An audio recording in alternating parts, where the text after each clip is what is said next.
Bendiciones y bienvenidos a todos a esta segunda clase de, de Corriente de Pensamiento Cristiano. Es un gusto estar con ustedes en esta tarde otra vez más, eh, juntamente tratando de considerar bases filosóficas y que nosotros podamos ver en general cómo nosotros podemos conectar con la cosmovisión mundial.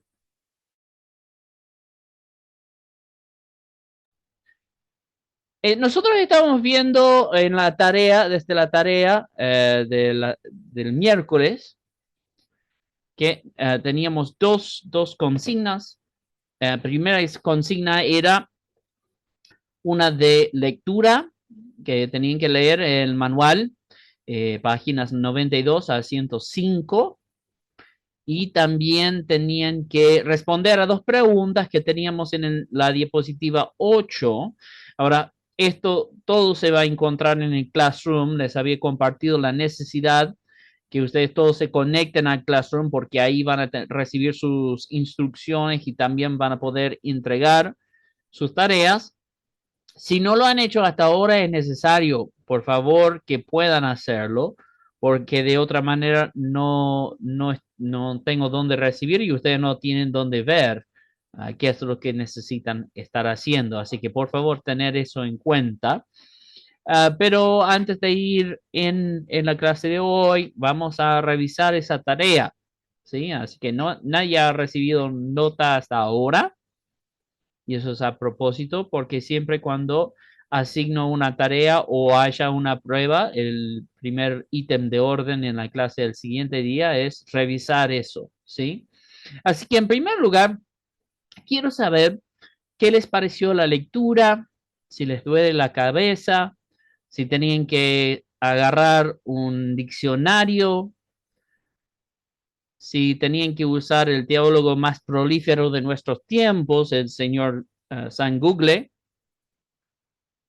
para ver de qué estábamos hablando. ¿Cómo les fue? Buenas tardes, pastor. Jorge Cruz le habla. A mí en lo personal me costó el tema de ubicar las páginas, porque va corriendo el cursor y de la 51 arranca al 107 y bueno, hasta que localicé la 92 al 105, porque tuve que consultar y en lo personal a mí me sirvió de mucha guía lo que escribió el compañero, el hermano Santiago Castillo ahí en clase. Él ya había hecho el resumen y para mí fue de mucha guía. Entonces fui conciso con el final nomás de Heidegger.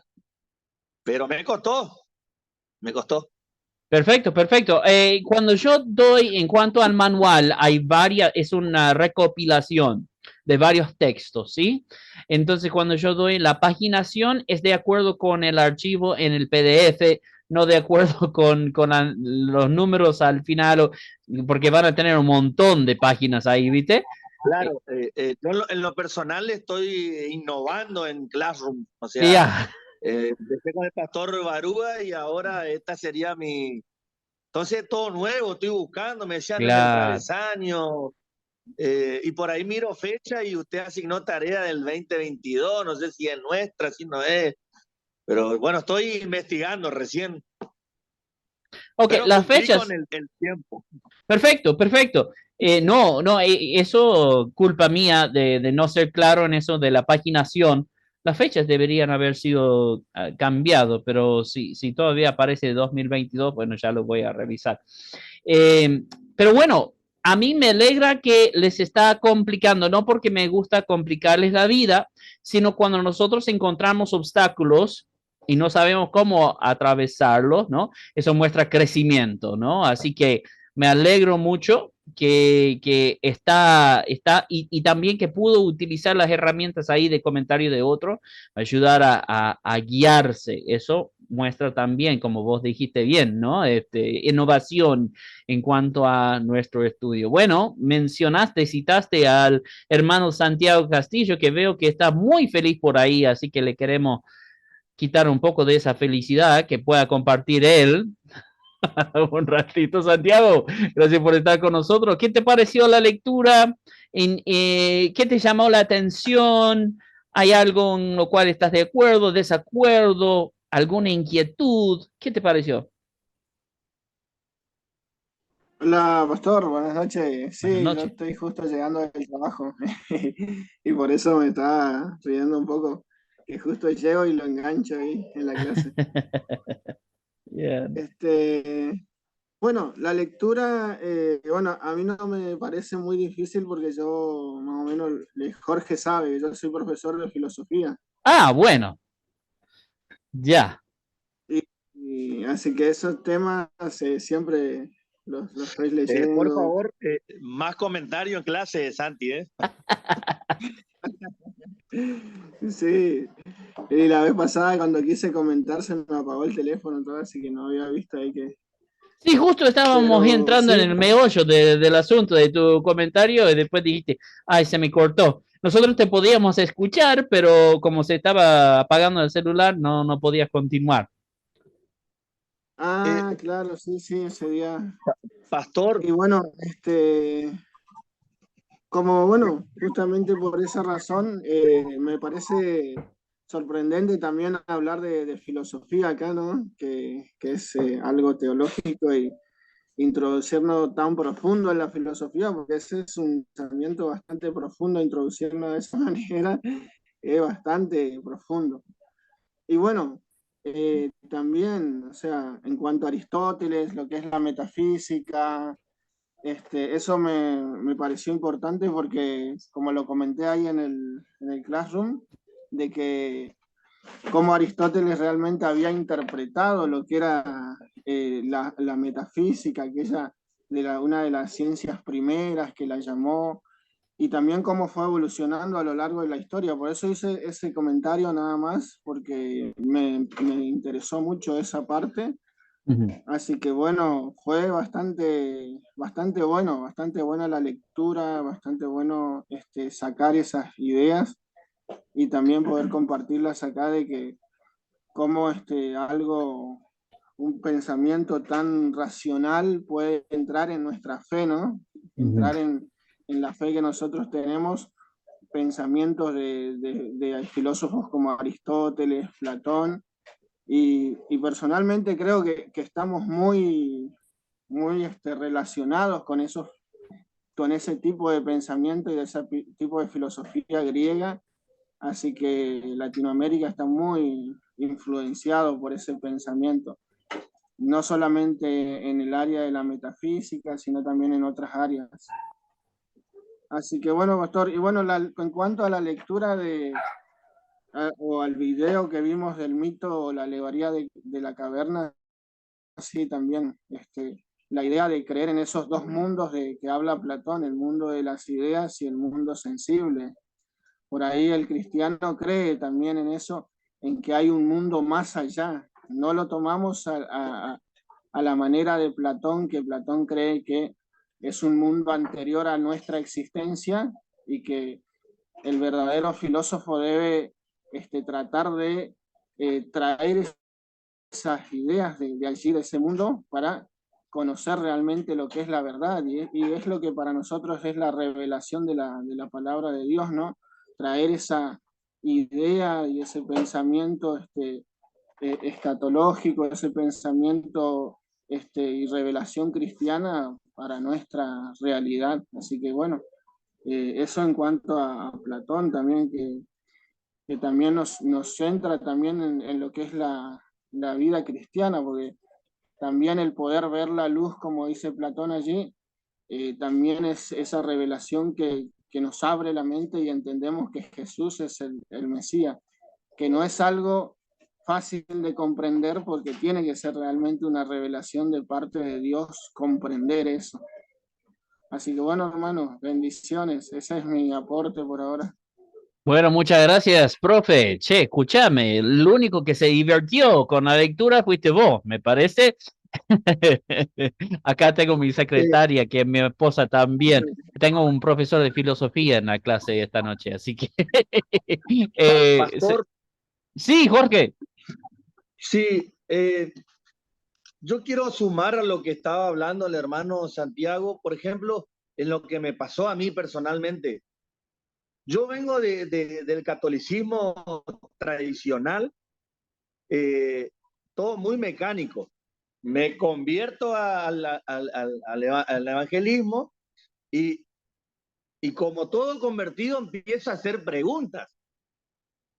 Y mi experiencia que yo tengo es las personas que me pastoreaban a mí, cuando yo le hacía, yo ahora estoy atando cabo y por eso me atrae la materia. Yo no lo razono a Dios, yo solamente lo obedezco, así me contestaban. Y en mi caminar cristiano fui creciendo en eso, o sea, no lo razones, obedecelo. Y para mí todo esto como es como un romper todo lo... Por eso ahora estoy atando cabo cuando dice repensar la fe, ese repensar la fe, y bueno, todo me lleva a mí, o sea, ayer yo hablaba con un compañero, eh, lo de la clase, a mí me sacan la Biblia y me quedaba sin argumento.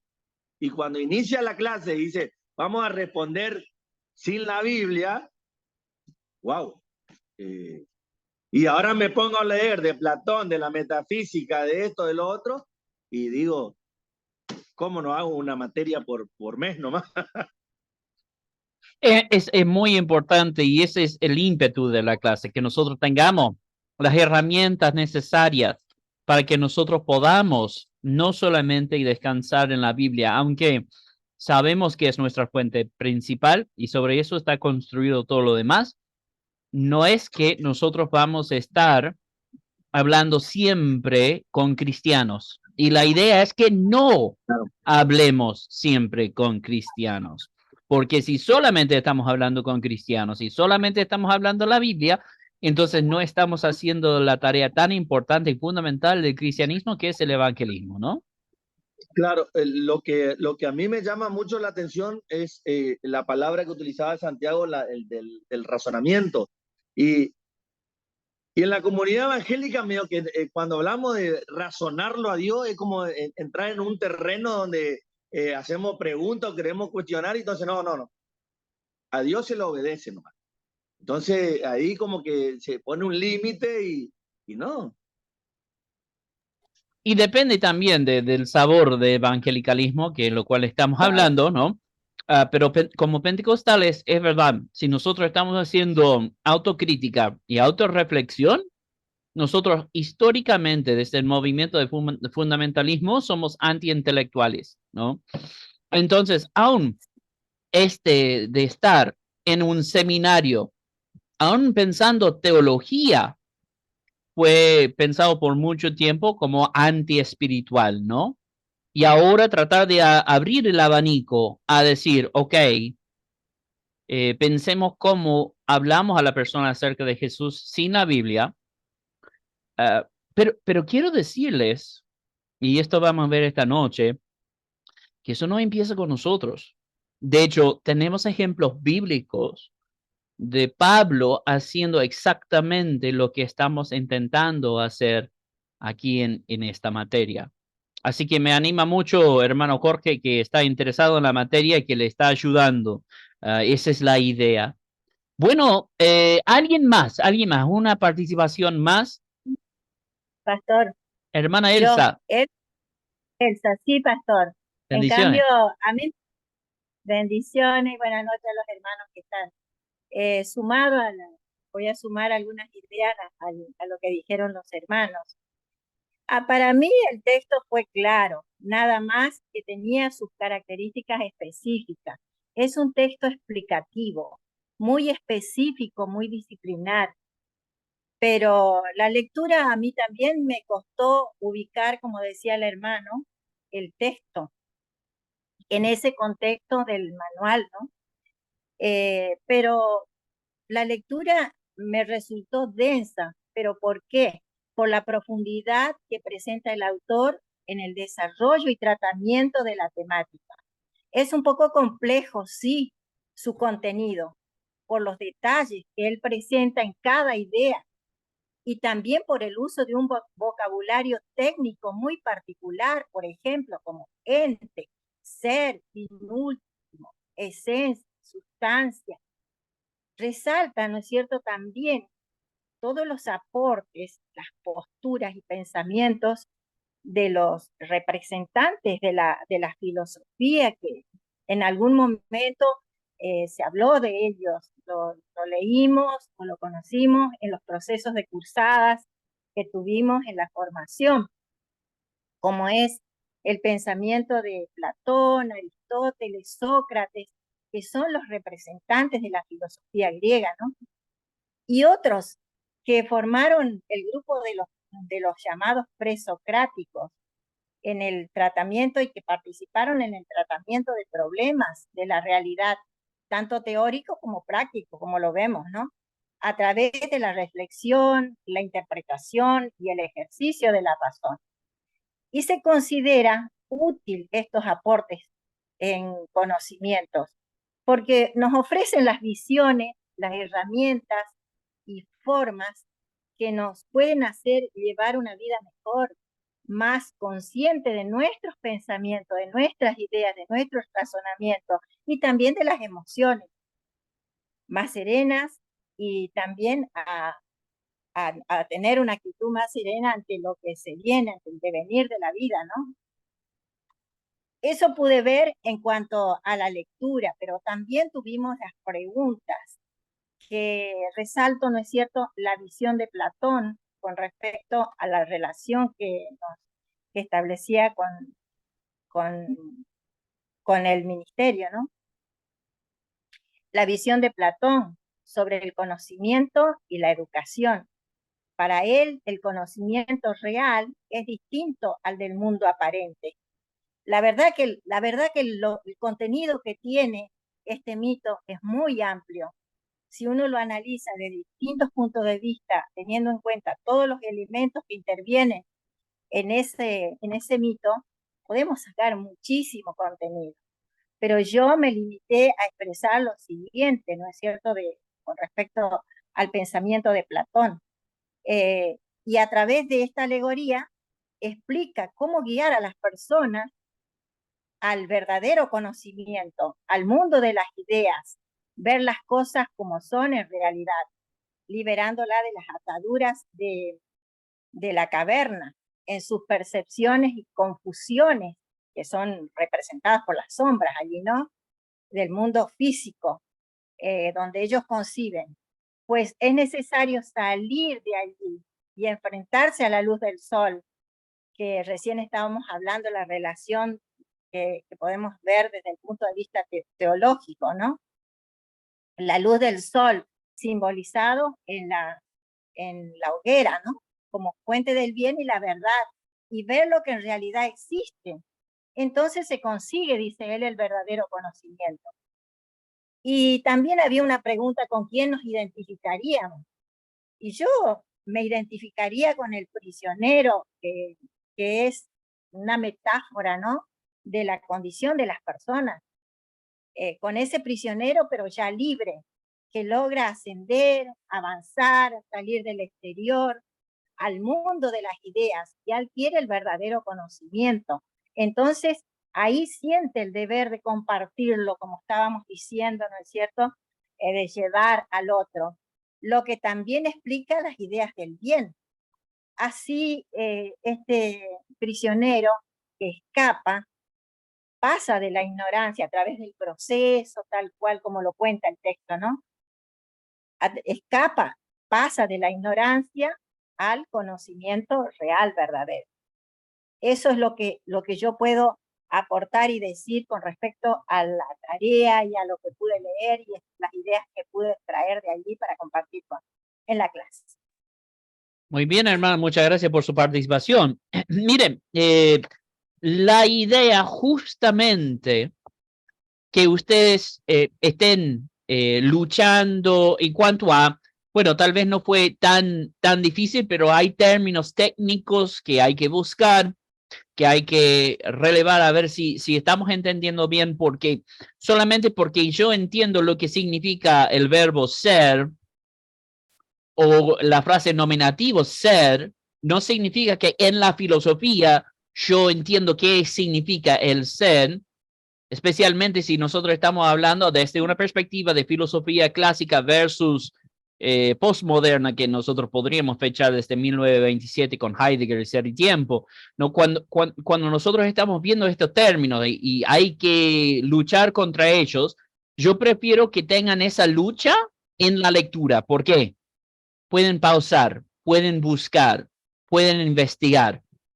Y después, cuando nosotros venimos a la clase, nosotros podemos charlarlo mejor y profundizarlo más, no tanto hacerlo más denso que la lectura, esa no es la idea, pero hacerlo más práctico para que nosotros apliquemos lo que leímos, ¿no? Entonces, a mí me encanta que pueda expresar eso, hermana Elsa, que, bueno, no es tanto, digamos, muy denso, pero sí era muy profundo y pensarlo, reflexionar sobre esto. Eso me alegra mucho que hayan tenido esa experiencia. Eso es justamente la idea de las lecturas entre clases. Sí, hermana. Sí, pastor, pero lo que pasa con el uso de la terminología técnica específica de cada disciplina, lo que pasa es que hay que contextualizarlo, ¿no es cierto? Sí. Allí en esa lectura, en ese contexto en donde está empleada esa palabra. Sí, y eso es lo que vamos a hacer en la clase esta noche, porque no es mi intención de que ustedes sepan todo ahora, solamente que estemos familiarizados un poco con las ideas para que cuando nosotros lo presentamos en la clase sea más digerible y nosotros podemos contextualizarlo a lo que nosotros estamos queriendo hacer y también para que ustedes tengan un nivel académico más elevado porque el mundo lo requiere hoy en día, no necesariamente la iglesia, aunque sí, pero el mundo en sí necesita de ese nivel, ¿no? Entonces, si ustedes leyeron o vieron de dónde sacamos esta lectura, habrán notado que esa lectura es introducción, un manual de introducción al pensamiento filosófico en la Universidad Nacional de Tucumán. La profesora que recopila esos textos sigue enseñando allí, ¿no? Entonces, esto es, digamos, un nivel básico, aunque sí, los términos técnicos pueden a veces confundir o pueden hacernos desviar un poco. La idea es que nosotros tengamos esa travesía justamente en las lecturas y que vengamos con preguntas. Y entonces cuando yo les digo, vamos a hacer esta participación, también me gustaría que hayan inquietudes, cosas que desafían. Ok, no entendí esta parte. ¿De qué estamos hablando? ¿Qué significa, no? Así que no sientan ninguna vergüenza ni sientan ninguna necesidad de pasar por alto sus preguntas, porque si usted tiene, seguramente otra persona tiene. En cuanto a nuestra presentación, porque nosotros tuvimos dos tareas, ¿no? Tuvimos que dar un comentario, no un informe de lectura ni nada del estilo, sino un comentario, una apreciación de nuestra lectura en el Classroom. Y la otra consigna era que nosotros veamos las dos preguntas primeras en la diapositiva 8 de nuestra presentación. Ahora, ustedes tienen la presentación también en el Classroom, si es que se olviden cuál era. Yo les di las preguntas primeras que íbamos a responder, ¿sí? Eran estas dos. Y la idea hoy es que terminamos con las últimas dos preguntas también. Hermana Elsa ya compartió. Pastor, Sí, le hago una consulta porque a mí no me quedó claro. Buenas noches, disculpe. buenas noches. Las dos tareas había que subirlas al Classroom. Las dos tareas, no. Las dos tareas no, solamente tenían que responder para qué, para que nosotros podamos charlar hoy en día. No había un espacio donde ponerlo. Algunos lo incluyeron en la tarea 1, no hay problema con eso, pero mi idea no era que haya algo escrito que entregan. Si hay algo escrito para entregar, va a haber un espacio en el Classroom donde tienen que entregar, ¿no? La idea más bien para esta respuesta es solamente para que podamos charlar y participar. y hacer filosofía juntos, ¿no? Así que si no Ah, entregaron esta parte, no hay ningún problema porque la idea es justamente ahora charlarlo, ¿ok? Bien, bien, sí, pastor, ok, gracias. Ujú. Entonces, hermana Elsa ya compartió lo que ella pensaba acerca de cuáles son las implicaciones de la alegoría de la caverna para el ministerio y también en qué posición se encontraba o con quién se identificaba dentro del relato. ¿Alguien más? ¿Cuáles son las implicaciones de la alegoría de la caverna? ¿Tuvieron alguna otra perspectiva, algunas otras ideas? A ver, cuéntenme.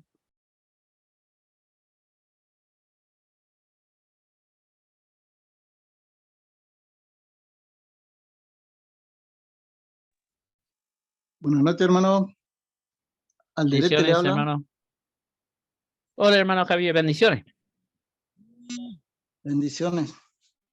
Sí, yo también estaba en la duda de si tenía que escribirlo o no, y lo escribí, y también lo tengo aquí manuscrito, y puse las aplicaciones de la alegoría de la caverna para el ministerio, según mi punto de vista, son perseverar, ¿sí? O sea, llevar el mensaje. Ahí al final dice que el que traía la noticia de que había un mundo diferente no era creído.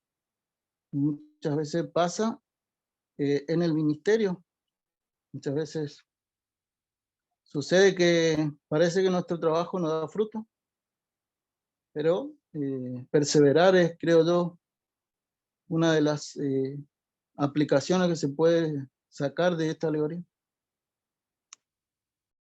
Amén, amén. Muy bien. Entonces hay que perseverar y intentar con toda la fuerza de seguir compartiendo el evangelio por más que no nos crean. ¿Ok? ¿Qué más?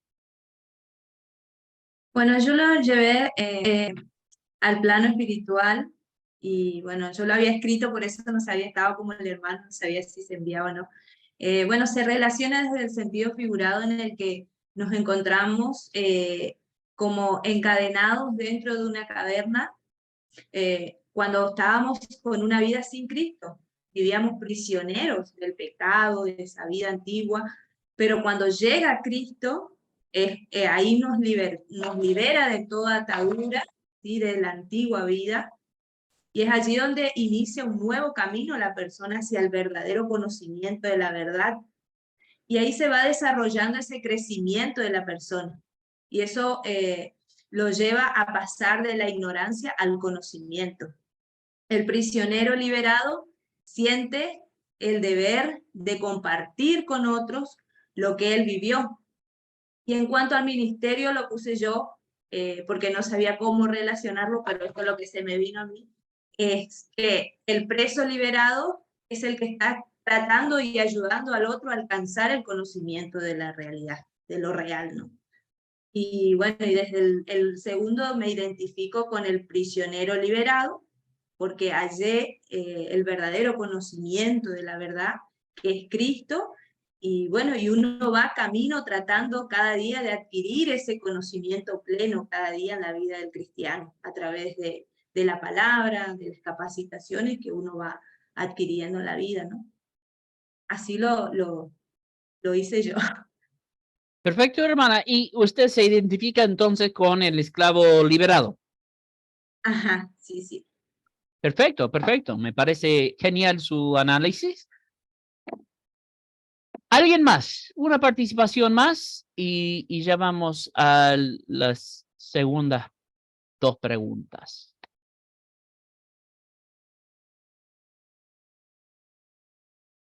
No es por presionarlos, pero recuerden, esa es parte de su nota.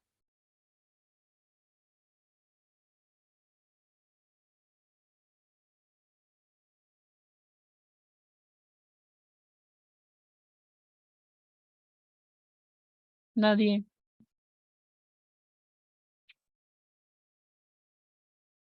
Y un amén.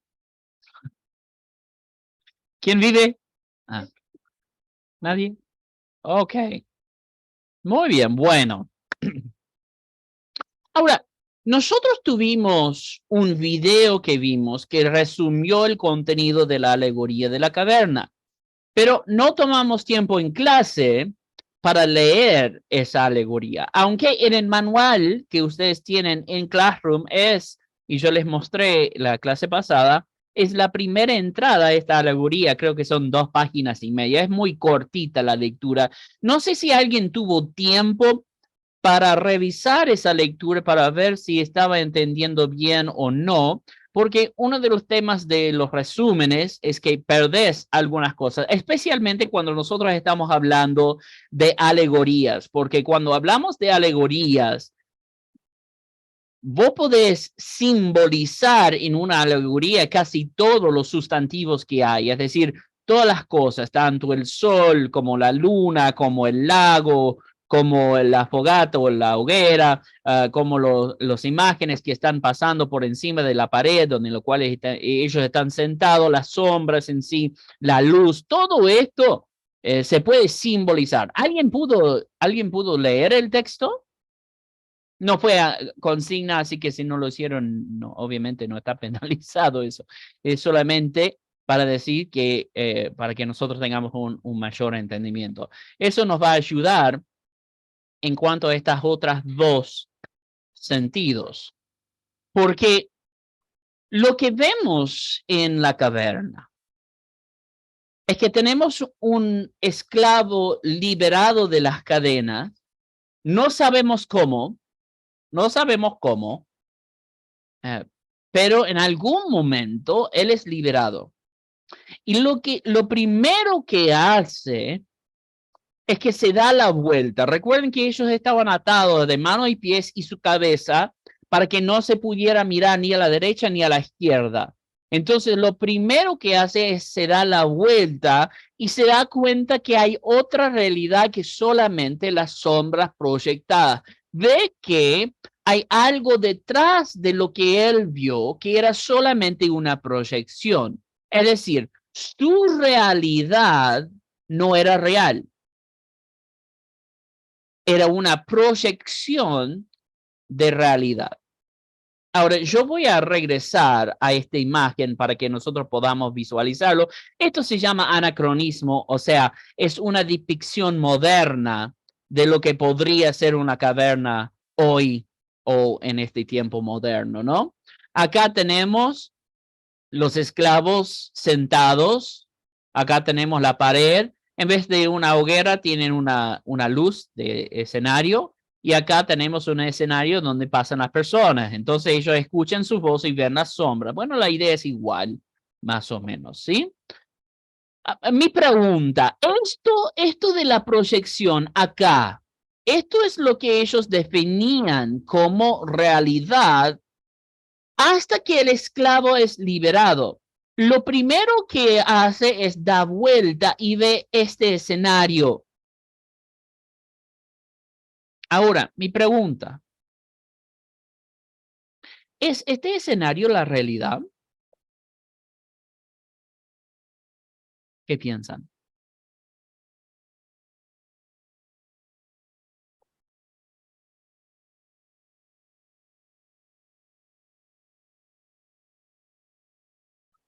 ¿Esto es lo que contaríamos nosotros como realidad?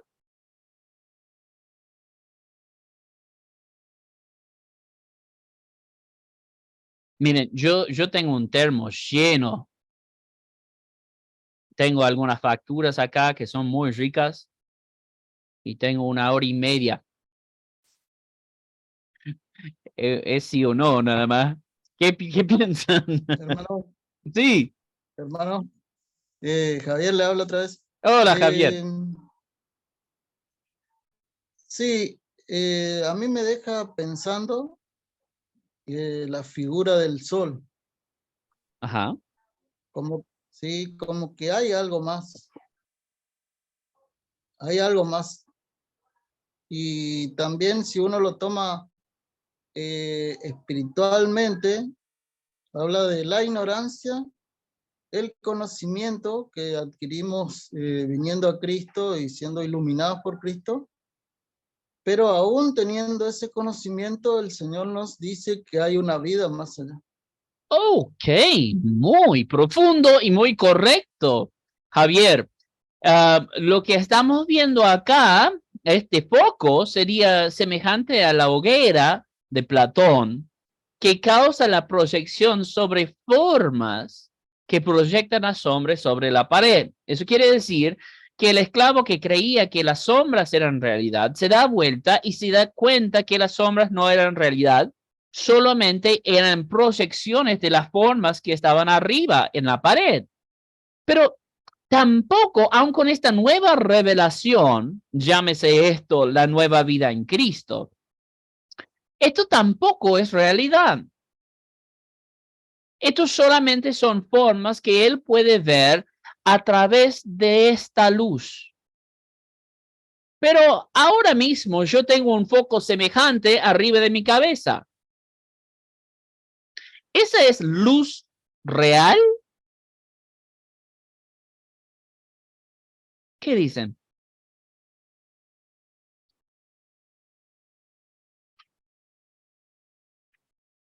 Artificial.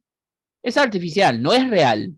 Es decir, es real en el sentido que ilumina, sí, pero estás tratando de asemejarse a una fuente real de luz, ¿sí? Entonces, estamos en oscuridad. ¿Qué inventamos? Focos para que haya luz. Pero eso no reemplaza lo que es la luz de sol. En esta noche, tal vez, ¿qué fecha estamos? 19, debemos estar menguando la luna, ¿no? Entonces va a tener una luz inferior que se asemeja a la luz del sol, pero no reemplaza la luz del sol. Aquí voy. Las sombras no eran realidad, eran proyecciones de estas formas. Pero estas formas tampoco son realidad, porque esto no es todo lo que hay. Va a darse cuenta que detrás del teatro hay una puerta a través de lo cual él puede atravesar. Y cuando sale por ahí, se va a encontrar con otro mundo. ¿Okay? Ahora, en la alegoría de la caverna, nosotros vamos a leer, si leen la alegoría, que intentó mirar a la luz del sol, pero no pudo hacerlo, porque sus ojos no estaban acostumbrados a tanta luz. Entonces, ¿qué es lo que tenía que mirar primero? Tenía que mirar primero a la luna, ¿no? Donde él podía acostumbrarse a la luz. Y después, como hubo un lago cercano, él todavía no podía mirar a la luz del sol, sino miró al reflejo de la luz del sol y finalmente podía enderezar la cabeza, mirar arriba y ver el sol. Lo que estamos viendo son diferentes niveles de o luz o sombra. O luz o sombra. Como decir, ¿y qué me importa? Yo me identifico con el esclavo liberado y ya está. Cristo me liberó de las cadenas, ya puedo ver la realidad. Pero me pregunto, como cristiano, habiendo sido un esclavo libertado también, si lo que yo veo de Cristo son los actores en el escenario, ¿en qué posición nos encontramos como cristianos? Pregunté. Naturalmente, cuando leemos la alegoría de la caverna, nos identificamos con la persona libertada. Naturalmente decimos que somos el esclavo libre, que nosotros hemos sido iluminados con la luz de Cristo. Pero ¿cuál luz hemos recibido? ¿Hemos recibido la luz del sol? ¿O hemos recibido el foco detrás del escenario que nos permite contemplar la realidad, pero todavía no la hemos visto? Pablo lo dijo de esta manera. Y recuerden, Pablo existe unos 350 años después de Platón. Ahora vemos las cosas como mirando a través de un vidrio oscuro. Vemos las cosas borrosas. Vemos las cosas todavía un poco a tientas. Estamos tratando de palpar, pero no lo tenemos todo todavía. Acá nosotros estamos limitados en nuestro conocimiento. Y eso está en lo mejor de los casos. ¿Alguno de ustedes cree que Pablo entendió o tuvo una mala concepción del evangelio? ¿Algunos de ustedes creerían que Pablo habría entendido mal a cómo formar una iglesia? No creo que ninguno de nosotros diríamos sí a esa pregunta. Yo digo, si alguien lo tuvo incorrecto, era Pablo. Pablo entendió y por eso la mayoría del Nuevo Testamento es de su mano, ¿no? Pero nosotros hemos recibido el evangelio y hemos recibido formas a través de otras lentes. Es decir, cada vez que ponemos una lente histórica, un formato eclesiológico, un entendimiento doctrinal de por encima de lo que hay, empezamos a hacer que ese vidrio sea un poco más oscuro. Entonces, lo que hemos de hacer, según la alegoría de la caverna, y yo argumentaría también, según la palabra de Dios, es que hemos de ir quitando esos vidrios que quitan la luz. Es decir, quitar el velo que tenemos por encima.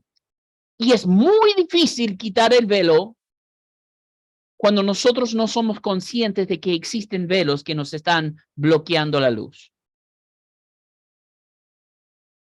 ¿Cuáles son? Porque muchas veces, como dije, nosotros nos identificamos como el esclavo liberado. Eso no es el punto de la alegoría de la caverna. Más bien, Sócrates estaba argumentando que aun los que creen ser iluminados siguen atados en cadenas mirando a sombras. Aun los que nosotros hemos sido evangelizados, hemos creído en Cristo, hemos estado en la iglesia por tantos años, hay cosas en nuestra vida que nos mantienen encadenados y nos mantienen mirando a sombras, incapaces de ver a la luz, porque hemos aceptado a la sombra como realidad. A ver, no lo digo yo. Lo dice el PMS. ¿Se acuerdan? Vamos a rebobinar en la historia de nuestra formación teológica. A esos primer curso de Antiguo Testamento, PMS. Y empezamos a hablar de revelación. Y hubo un adjetivo agregado a esta revelación que nos iba a explicar cómo la revelación se iba añadiendo a través de la historia desde el Antiguo Testamento hasta el Nuevo Testamento. La revelación es, ¿qué dice el PMS? ¿Se acuerdan? ¿Cuál es ese adjetivo?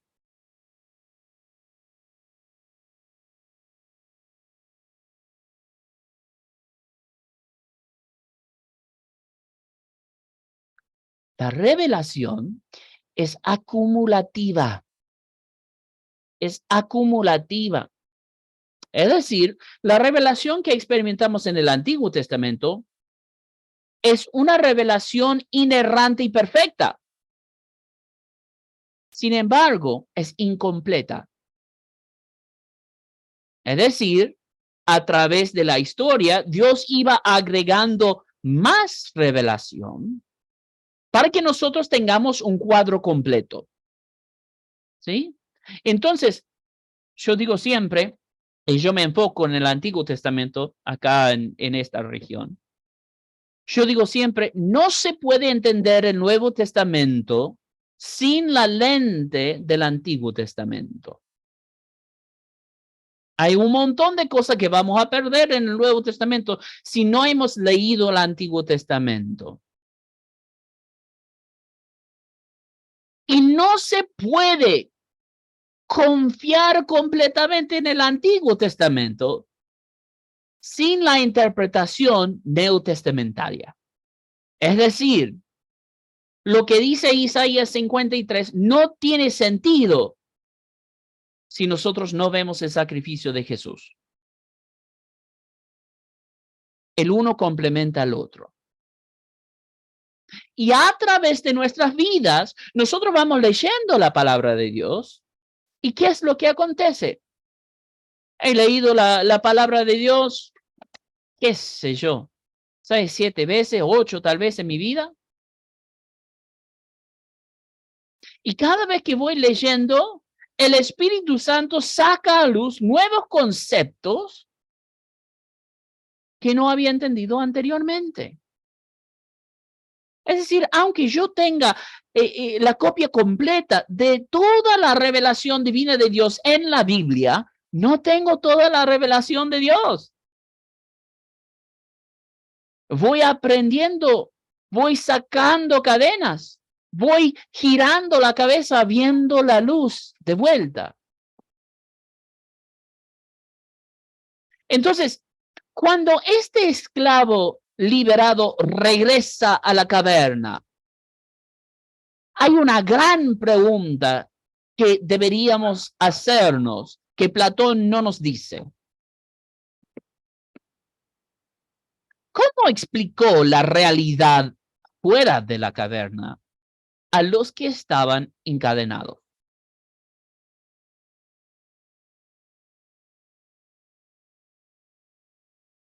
A ver, entendemos el cuadro acá.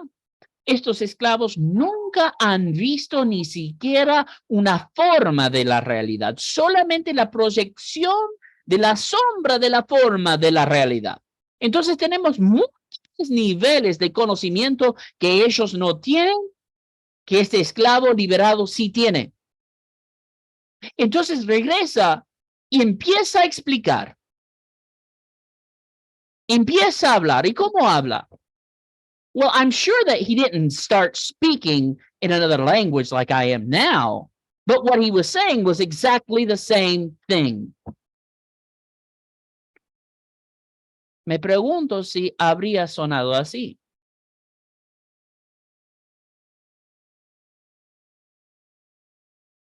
Que lo que él habló a través de su experiencia era otro mundo por completo. Hablaba en otra lengua. ¿Sabes qué? Nosotros queremos evangelizar y sacamos la Biblia, la versión Reina Valera 1960, y empezamos a hablar de arrepentidos, generación de víboras, y me pregunto cómo entiende el mundo.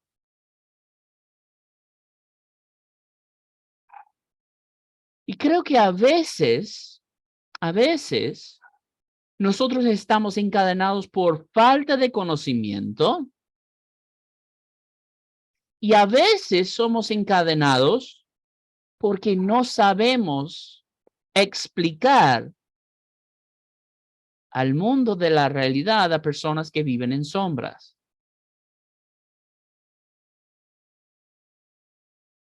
Entonces es necesario que nosotros como cristianos entendamos la doble implicación de la alegoría de la caverna.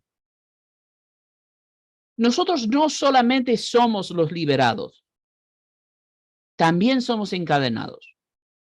No somos solamente los que han visto la luz, somos también los que vemos sombras. Y si nosotros tratamos de regresar a la caverna y explicar el sol al que solamente ve sombra, también van a querer pensar que nosotros somos locos, o no es lo que dicen de nosotros ya.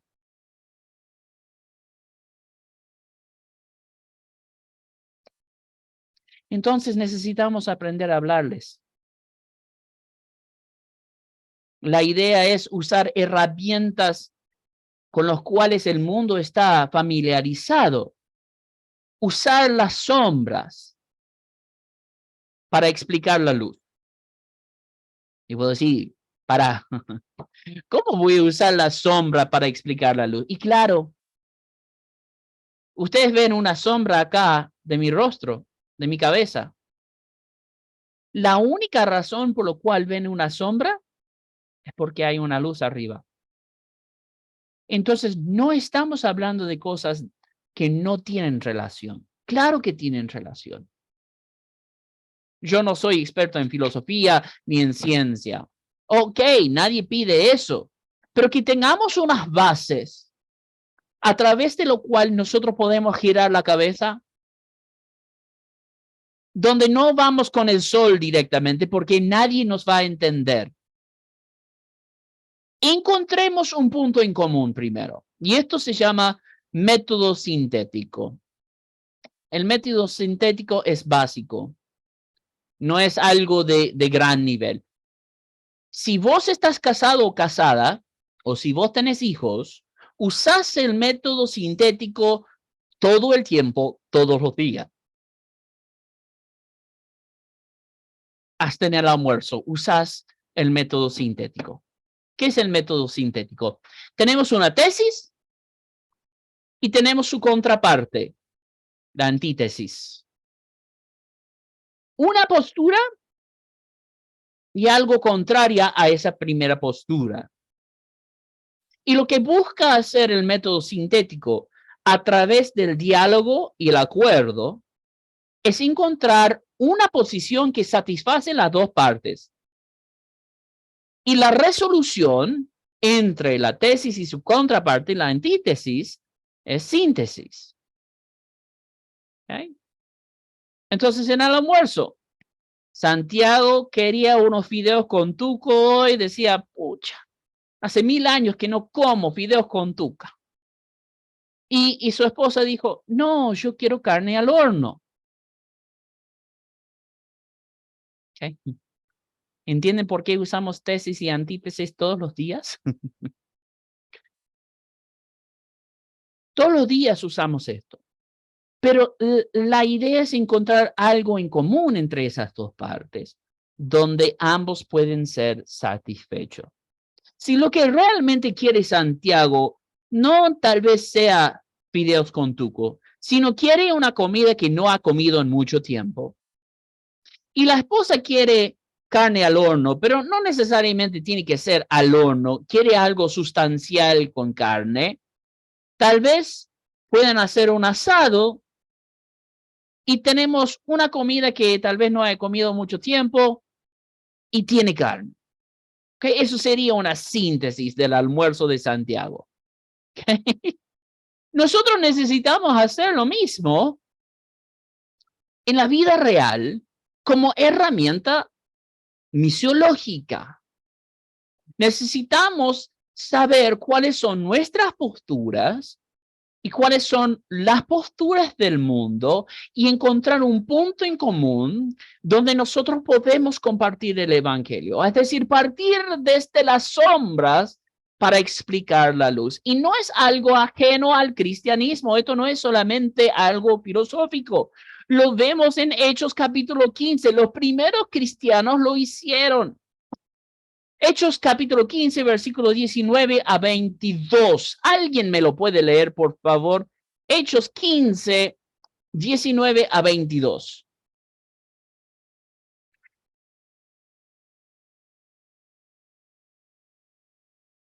Esto es el primer concilio de Jerusalén. ¿Alguien lo tiene ahí? Hechos 15, 19 a 22.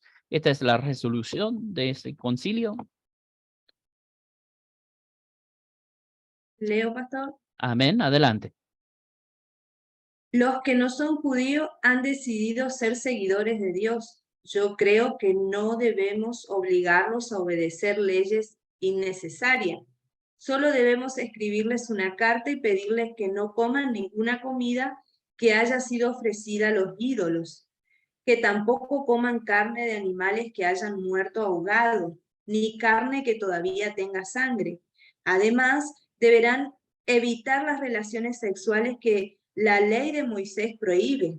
Hay que recordar que desde hace mucho tiempo en esos mismos pueblos y ciudades se ha estado enseñando y predicando la ley de Moisés. Esto pasa cada sábado en nuestra sinagoga. El 22, los apóstoles, los líderes y todos los miembros de la iglesia decidieron elegir a algunos de ellos y enviarlo a Antioquía junto con Pablo y Bernabé. Eligieron a Judas, a quien la gente también llamaba Barsabás, y a Silas. Estos dos eran líderes de la iglesia. Perfecto, muchas gracias, hermana. Bueno, nosotros estamos viendo, para tener contexto acerca de esta resolución, tenemos un debate teológico en Jerusalén que es suficientemente grande, que está parando el avance de la iglesia, o por lo menos está causando suficiente confusión para que no haya dirección doctrinal en cuanto a lo que estamos viendo. Y esto es justamente la conversión de los gentiles dirigido por el Espíritu Santo, ¿no? Entonces, la pregunta es, ¿cómo incluir a los gentiles en el pueblo de Dios? Ahora, hay dos posturas. La tesis es que los cristianos gentiles han de aceptar el sacrificio salvífico de Cristo y su obra redentora por fe para recibir la gracia de Dios, ser salvo, y circuncidarse para que externamente se relacionen con el pueblo elegido de Dios, como siempre ha sido desde los tiempos de Abraham. Esa es la tesis. Y su antítesis. Los gentiles han de aceptar la obra redentora de Cristo en la cruz, y esto es suficiente para formar parte del cristianismo. ¿Cuáles son los problemas donde se chocan estas dos posturas? En la tesis que incluye la circuncisión, su enfoque es que estos gentiles que han recibido a Cristo han de cambiar su manera de vivir. Porque lo que estaban viendo algunos es que, y lo vemos, por ejemplo, en la iglesia de Corinto a plena vista, ¿no? Manifiesto, que hay cristianos que reciben la obra de Cristo, pero siguen viviendo con sus tradiciones paganas, siguen viviendo según la cultura como siempre han hecho, según la ética y la moralidad del pueblo alrededor suyo, y bastándose de la gracia de Dios para ser salvos. Entonces, la preocupación de los judaizantes no es solamente una cuestión dogmática, sino es una práctica ética que conlleva ser parte del pueblo de Dios, que los judíos entienden bien. Ahora, la antítesis dice, no, pero los que son cristianos, los que han recibido la obra de Cristo, empiezan a ser regenerados, y la obra que los cambia es espiritual a través de la obra del Espíritu Santo. Entonces, ¿cuál es la síntesis? Dos posturas. Si los cristianos van a formar parte del pueblo de Dios, han de vivir de una manera santa. Y la otra, para identificarse con el pueblo, es suficiente la obra de Cristo y Cristo hace la obra en ellos. Santiago o Jacobo, dependiendo de tu traducción, va a resolverse sintéticamente en decir, la obra de Cristo es suficiente para la salvación, pero los gentiles que han sido salvos han de abstenerse de 4 cosas, que son idolatría, fornicación, ahogado y sangre. ¿Por qué? Esas 4 cosas son las 4 prácticas generales de idolatría pagana en el tiempo del primer siglo. Es decir, la idolatría, ir a los templos, ver a los dioses, tener esas festivales de los tiempos de los dioses. La fornicación como práctica idolátrica que fue utilizado para bendecir la fertilidad del vientre de la mujer. Muchas veces los hombres irían buscando las prostitutas templarias para que a través de su bendición reciban fertilidad. Ellos lo buscaban para procrearse, para tener una familia cristiana tal vez, pero esta no es la manera de buscar fertilidad familiar según el pensamiento cristiano. Han de pedir a Dios, porque los hijos son bendición de Jehová, dice la palabra de Dios. Pero los gentiles no conocen la palabra de Dios. Entonces, estas cuatro cosas, tanto el ahogado como el sangre, tienen implicaciones para la idolatría. Él dice, si ustedes van a ser cristianos, entonces han de adorar solamente a Cristo. Y después, ¿qué han de hacer? Porque, por ejemplo, estas cuatro cosas son obedecimiento al primer mandamiento. ¿Cuál es el primer mandamiento?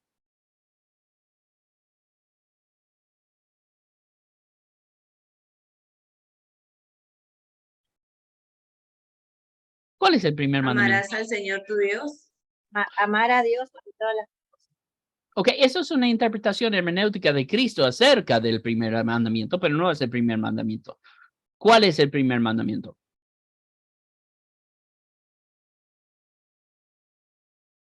Éxodo 20.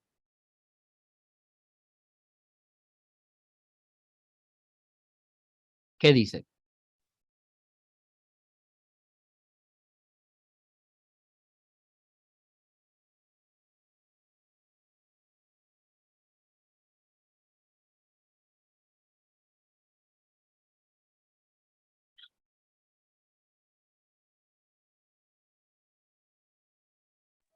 ¿No tendrás dioses ajenos, ese? Amén, muy bien. Ok, hemos de regresar al Antiguo Testamento 1, hermanos, para recordar porque es necesario que nosotros sepamos los 10 mandamientos, ¿sí? Cristo sí dice el primer mandamiento en cuanto a sus implicaciones. Si no tenés otros dioses, vas a amar a Dios con todo lo que sos, ¿no? Todo tu mente, tu alma, tu cuerpo, tu fuerza, voluntad.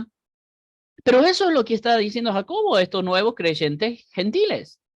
No han de tener otros dioses. No han de practicar cuestiones paganas. Ustedes han de adorar solamente a Dios. ¿Y cómo hacemos esto? Bueno, ¿cuál es la segunda recomendación que Jacobo le da a los nuevos creyentes?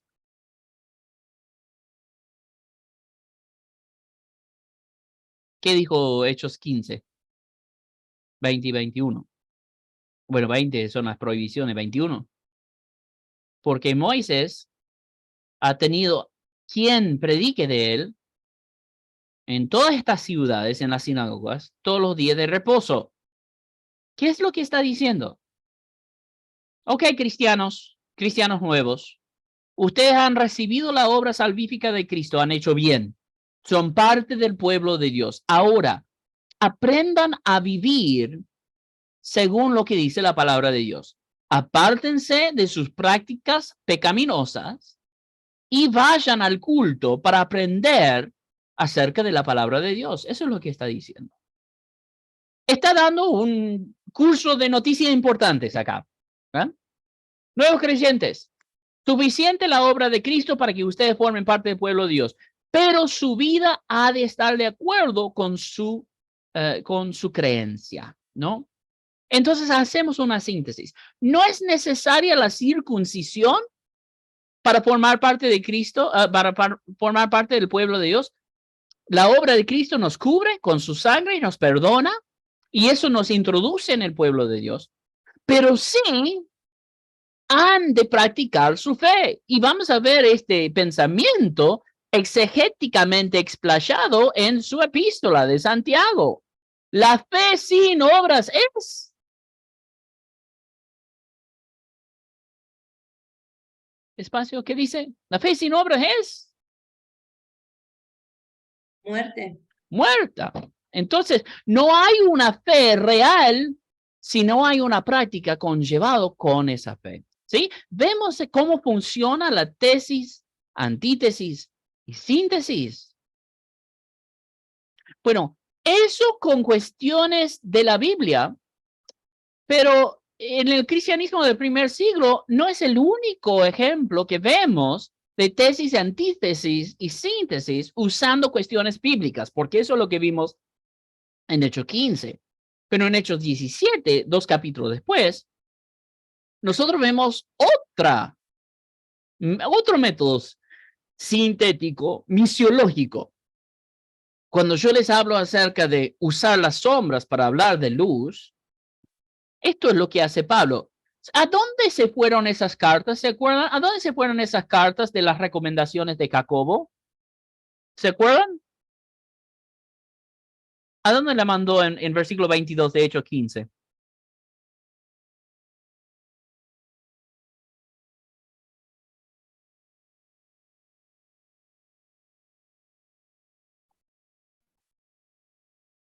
Antioquía. Antioquía, muy importante esa ciudad. ¿Por qué, hermana Natalia?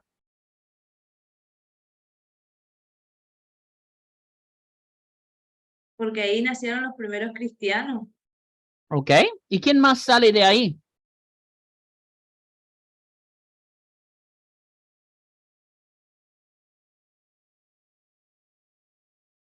El Espíritu Santo estaba hablando con 5 líderes de esa iglesia y dice, apartadme a Bernabé.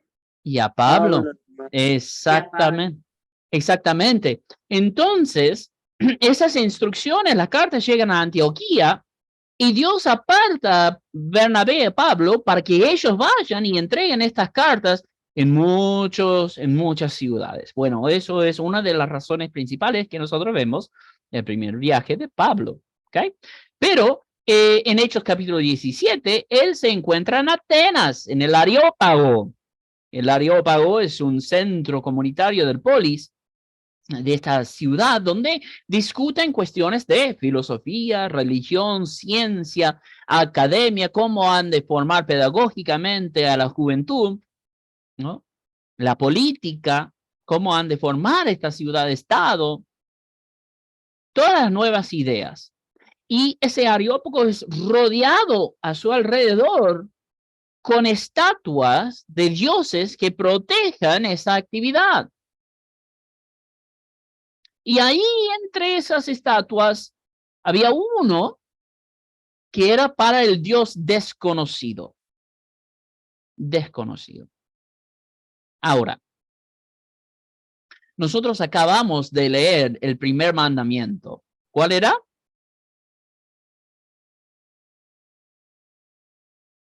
No tendrás dioses ajenos. Amén. ¿Y No cuál es, adorarás. ¿y cuál es el segundo?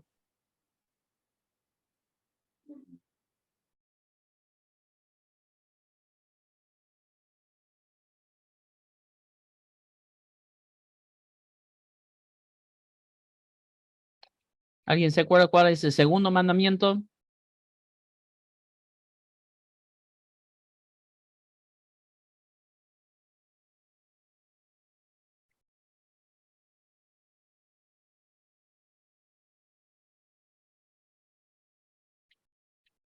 ¿Qué dice San Google? ¿Qué dice Éxodo 20?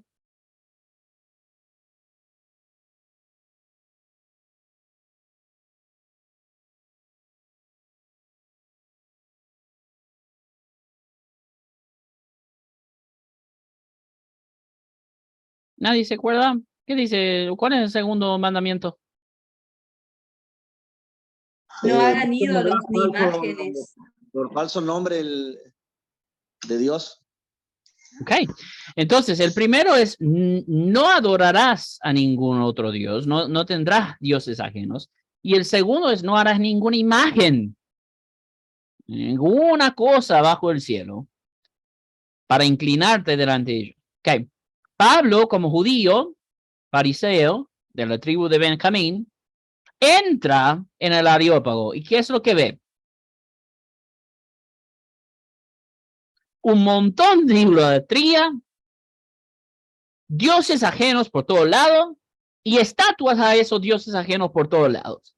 Es decir, Estos son más perdidos que un ganso en una tormenta de viento. No saben ni su izquierda de su derecha.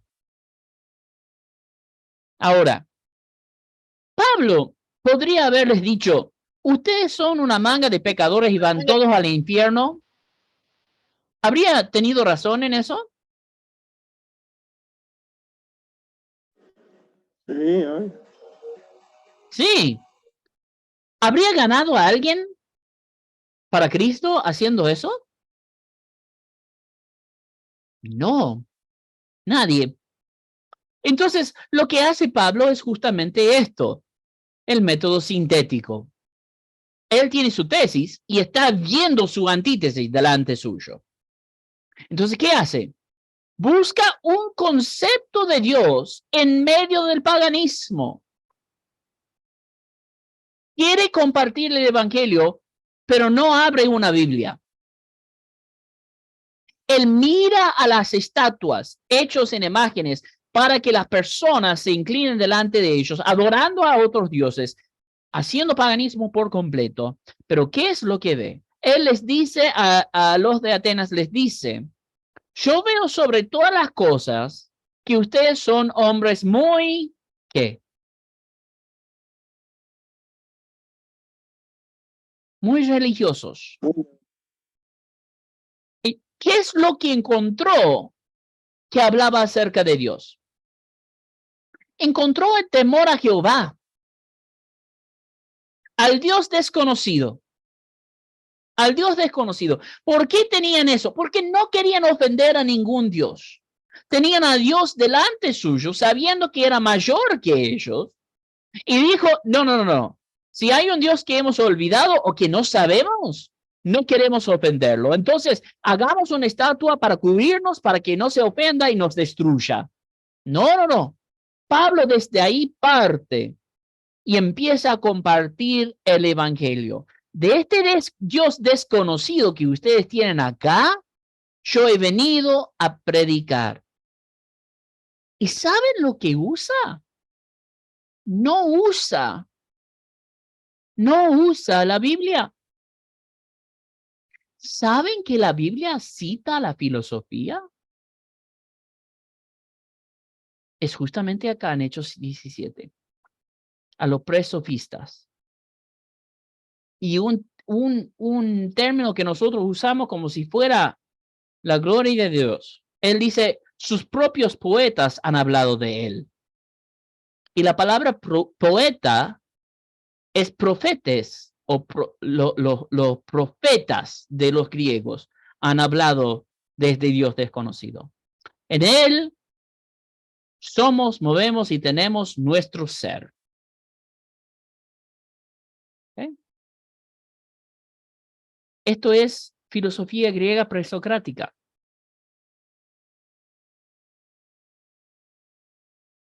¿Y qué es lo que hacen? Empieza a convencer al mundo acerca de Jesús usando la filosofía. No les estoy pidiendo algo que no está en la Biblia. Que yo les dije que no vamos a usar la Biblia para esta materia, menos estos primeros 2 días. ¿Pero por qué? Para que sepamos todo lo que estamos viendo acá, aunque a veces va a parecer que nos estamos yendo por las ramas y ¿qué tiene que ver esto con esto? Pablo hizo exactamente lo mismo. Esto es estrategia misionera paulina, lo que estamos viendo. No estaba en contra del mundo, ni estaba tratando de ganar una batalla en contra de ellos. Él los estaba tratando de ganar. Entonces usaba sus propias, los propios filósofos allí para ayudar a entrar en el campo y tener el derecho de hablarles acerca de Cristo y hablarles acerca de la palabra de Dios. Entonces, ¿qué es lo que tenemos que hacer? Tenemos que redimir los tiempos, comprar los tiempos. Redimir significa comprar de vuelta. Y en el mundo que nos ve como ridículos, nosotros tenemos que comprar el derecho de vuelta para hablarles. Y me agrada decir que hay muchos cristianos que están haciendo esto hoy en día, que están tomando en serio su estudio académico para que se puedan involucrar y tener un lugar donde decir, hey, tenemos de qué hablar acá. ¿No? Yo admiro mucho, por ejemplo, a Gabriel Ballerini, quien es pastor bautista, pero también es bioeticista, que ha trabajado en el Hospital Garrahan, que es parte de su consejo de bioética, para que ellos se manejan. Y por eso él tiene un espacio en TN, en A24, en C5N, en TV Pública, ha aparecido en todos estos medios y en varias notas, digamos, de diarios, varios programas de radio también. ¿Por qué? Porque ha comprado el derecho, ha comprado este terreno donde él pueda dar una voz, no solamente de su fe, sino para que la gente lo escuche. Ahora, no estoy diciendo que todos ustedes se hagan doctor en filosofía ni nada de eso. Eso no es el punto. Pero cuando nosotros empezamos con el lenguaje del pueblo y empezamos con temas que a ellos les interese, nosotros vamos a poder redimir los tiempos. Vamos a poder involucrarnos más. Hemos de encontrar esta analogía redentiva. ¿Qué es una analogía redentiva? Es encontrar a Dios en medio de la oscuridad. Porque por más que la gente, la ideología reinante de hoy, el pensamiento popular de hoy esté en contra de Dios, no pueden abrogar las personas ser hechos en imagen y semejanza de Dios. Entonces, por más que levanten sus puños contra el cielo y se pongan en rebelión en contra del Altísimo, siguen llevando su huella encima.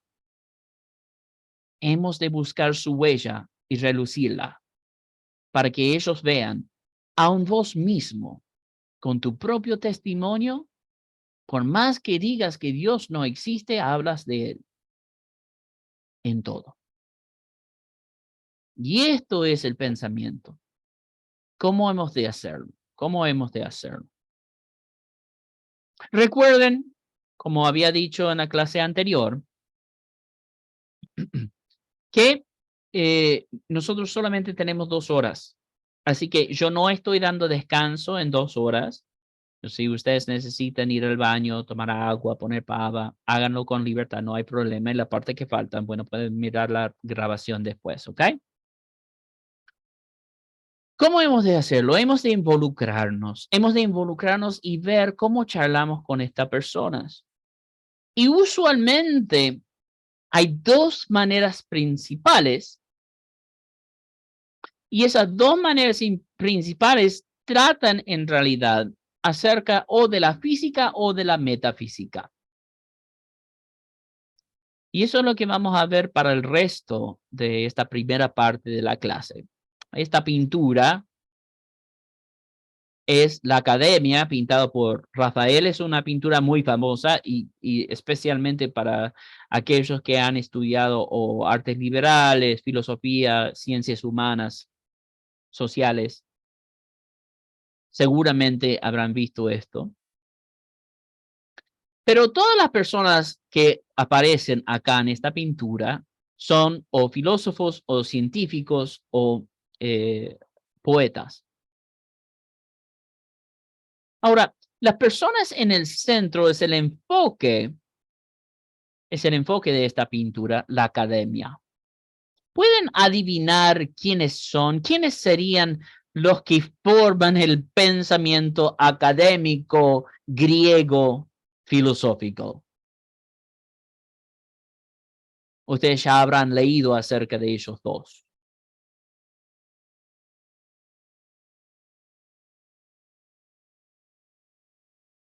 Aquí tenemos un señor más veterano señalando para arriba,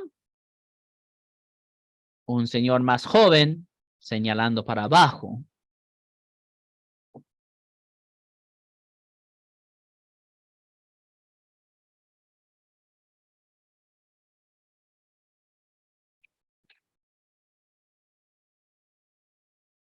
Este es Platón, que está señalando al a lo que sería el cielo platónico para él. Y su joven discípulo, ¿quién era su discípulo? Que también es tan importante como Platón. Aristóteles. Aristóteles, muy bien. ¿Okay? Bueno, lo que nosotros estamos viendo entonces es Platón y Aristóteles teniendo una discusión acerca de la realidad en sí. Platón va a argumentar que la realidad se encuentra en el cielo, no en el cielo como nosotros lo vemos, sino el cielo platónico. Ustedes habrán leído anoche acerca de lo sublunar y lo supralunar. Lo sublunar, la cosmogonía griega era básicamente que la Tierra era plana y tenía como un domo encima. Ese domo se llama firmamento, algo firme que separa las aguas de arriba que de las aguas de abajo. Cuando nosotros leemos, por ejemplo, disculpen, 2 segundos.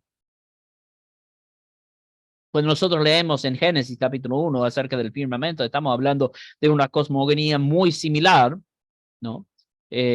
Cuando hablamos de firmamento, yo lo digo en Antiguo Testamento 1, más fácil, aire y agua, pero en realidad es un domo, cristal, que está separando las aguas de arriba de las aguas de abajo. El cielo es azul, ¿por qué? Bueno, los hebreos y los griegos argumentarían que hay agua arriba. De hecho, el nombre en hebreo para el cielo es Hashamayim. Y literalmente significa en el allá, Hasha, Ha es él y Sha es el allá. Mayim son aguas o ríos, ¿sí? Entonces, cielo significa allá hay agua. Es azul, el cielo es azul porque hay agua. Entonces, lo que Platón está señalando arriba es que arriba del firmamento, lo supralunar, todo lo que estaba en el firmamento son las nubes, el aire, la luna, y lo supralunar, las estrellas y el sol, es el lugar ideal, es el lugar donde no hay cuestiones de imperfecciones. Okay. Te leyeron anoche acerca del ser y el ente. Mate. Acá. Esto, por ejemplo, para Platón sería un ente. Es un mate. Es metálico, térmico. Lo puedo ver, puedo tomar de ello. Existe acá en este mundo físico. Es un ente. Pero esto no es un perfecto mate. Está cerca porque es térmico. Es acero, así que no puede tener bacteria adentro. Y los que vendieron pensaron que era perfecto por el precio, pero no es perfecto. No es perfecto, ¿no? Esto solamente es una representación, digamos, de la idea de mate. Esta mate es negra y tiene una bombilla uruguaya. Ahora, vos podrías estar tomando otro mate que tiene otra forma física, ¿no? La plantita, estos mates viajeros que son tan fieros, no me gusta ni siquiera mirarlos. ¿Qué es eso? Bueno, es mate. Bueno, no parece un termo, ¿no? Pero es un mate, ¿no? Hay de madera, hay varias diferentes formas, hay de vidrio, ¿no?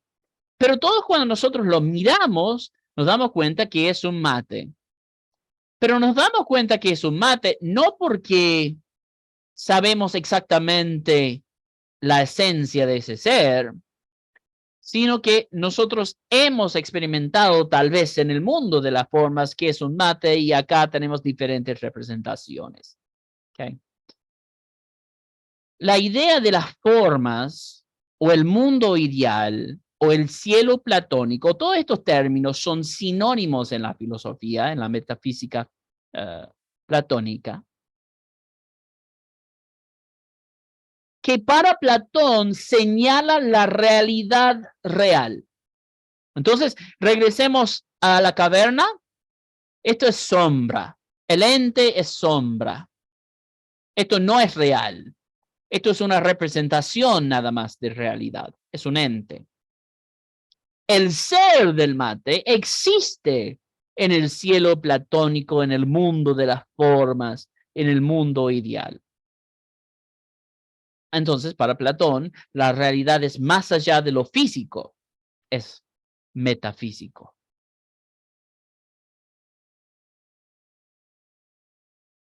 Otro ejemplo, estoy sentado sobre una silla.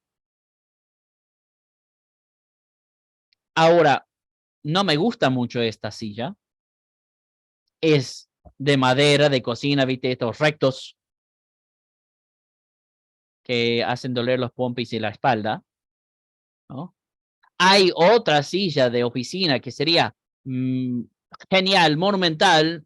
Estoy embromando la vida de mi esposa que está sentada frente a mía para una idea de Día de Padre. Esas sillas ergonómicas, ¿viste? Que son lindas para sentarse. Yo sé que esto es una silla, no porque lo miro e inherentemente es una silla, sino por la idea de lo que es una silla, sé que es una silla. Eso suena muy complicado, pero lo hagamos más fácil. Yo sé que es una silla porque me puedo sentar en ella y utilizarlo como silla. Entonces, su utilidad de silla es la idea. La forma física puede variar. Es decir, esto puede ser una silla, tengo aquí al lado otra silla plástica que parece de la iglesia, ¿viste? Eso es una silla, pero es de diferente forma física. ¿Okay? Hasta la compu está sentada sobre el escritorio, y si yo me siento sobre el escritorio se puede calificar como silla. Todo esto son muy diferentes formas físicas, pero la idea no me confundo cuando digo es una silla. Hasta puedo ir a la cancha y tener una piedra y decir esa es mi silla, porque usa la idea de silla en vez de solamente una forma física, aunque son muy variados. Platón diría entonces, esta idea que nosotros tenemos de silla, por más que veamos muchas variadas ejemplos de sillas, todos sabemos lo que es una silla, es porque la silla real existe en forma ideal, ¿ok? Arriba. Lo más importante para nuestros propósitos de la metafísica platónica es que el mundo ideal o el mundo de las formas, en el cielo platónico, eso es lo real. Esa es la luz del sol. Nosotros vivimos en sombras acá en la caverna. En todo el mundo físico, solo estamos viendo sombras. Pablo estaría de acuerdo. Y ya lo hemos visto. Aquí veo a través de un vidrio oscuro. Y la idea en griego es un vidrio empañado, ¿no? Que podés ver cosas moviendo allí, al otro lado, pero no podés ver con nitidez la imagen. Pero allá voy a ver cómo son las cosas. ¿Okay? La metafísica paulina es platónica. Y muchos del tercer ciclo empiezan la apologética justamente con el pensamiento platónico. ¿Okay? Ahora, su discípulo va a diferir con Platón y va a decir, no. La realidad es acá.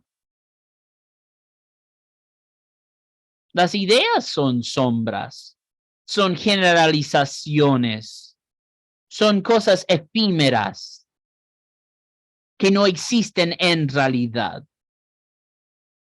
Si usamos los mismos ejemplos, el razonamiento es muy distinto. Platón dijo que las diferentes sillas que sentamos no nos confundimos que es silla, aunque las formas físicas sean muy diferentes, es porque nosotros estamos familiarizados con la silla perfecta en el mundo de las ideas. Todos nosotros tenemos esa parte metafísica dentro nuestro que reconoce la forma perfecta. Aristóteles va a decir, no es tanto, Platón. La razón por la cual yo no me confundo con una silla que es una silla Es porque me he sentado en varias sillas a través de toda mi vida.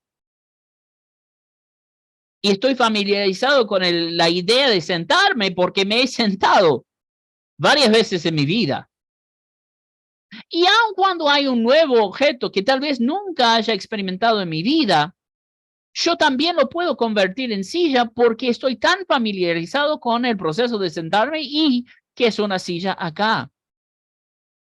Entonces, la idea no es que el objeto viene de la idea viene del objeto. Ok. Si hicimos la lectura, he perdido media clase, qué bueno. Si hicimos la lectura, esto no debería ser muy nuevo. ¿Okay? ¿Estamos entendiendo las diferencias entre las perspectivas platónicas y aristotélicas? La mayor diferencia es esto lo que he dicho al final. Para Platón, el objeto proviene de la idea. Es decir, en el cielo existió la perfecta silla y nosotros hacemos sombras y reflejos de lo que es una silla acá.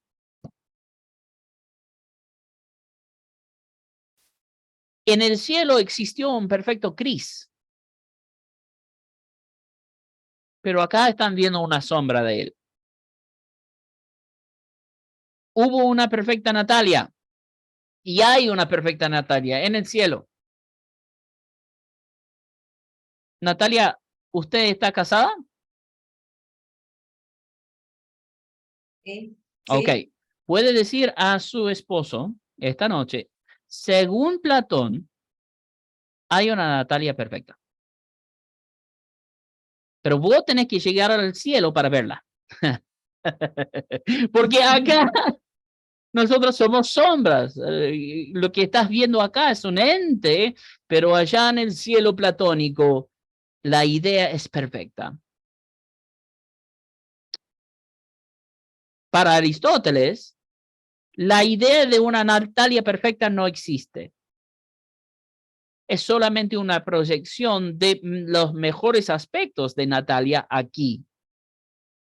Entonces, la idea proviene del objeto en sí. ¿Se entiende esa diferencia?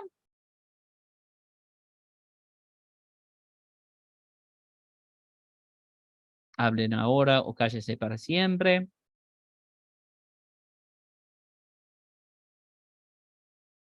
Ok.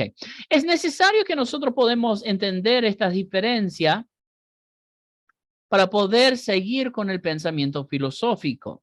Les dije que vamos a dividir esta clase en dos partes principales.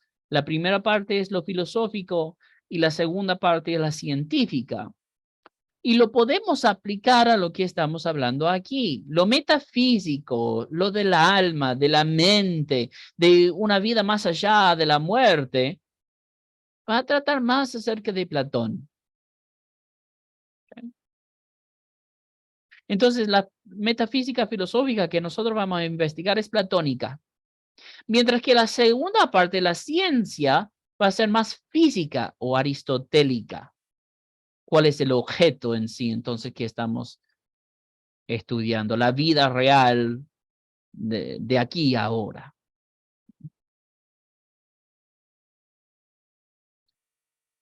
Y lo que hemos visto de Platón, Aristóteles, Platón precedió a Aristóteles, es básicamente lo que va a pasar en la progresión de la filosofía. Vamos a estudiar a la esencia de las cosas, es decir, ¿qué es lo que es el ser humano? Si yo digo que yo soy solamente una sombra del perfecto Cris, entonces, ¿qué significa ser Cris? Que esa es una pregunta ontológica. Ontológica significa esencia. ¿Cuál es la esencia de las cosas? Ustedes se acordarán que en su manual dijo que la filosofía era la primera de las ciencias porque buscaba la realidad de las cosas. Bueno, ese es un estudio ontológico. ¿Cuál es la esencia de las cosas? Una vez que nosotros pensemos que hemos definido la esencia de las cosas, vamos a un estudio epistemológico. El epistemológico significa en qué se basa nuestro conocimiento. Entonces, si nosotros definimos lo que es la esencia, ¿cómo sabemos que estamos definiendo correctamente en qué se basa nuestra postura? Y finalmente, va hacia un estudio lingüístico. ¿Qué quiero decir cuando digo Cris tiene un alma? ¿Qué quiere decir alma en sí para mí? Porque va a ser diferente para los griegos clásicos, como para los filósofos modernos, como para la filosofía postmoderna. ¿Qué quiero decir cuando yo estoy usando estos términos o usando estas definiciones funcionales?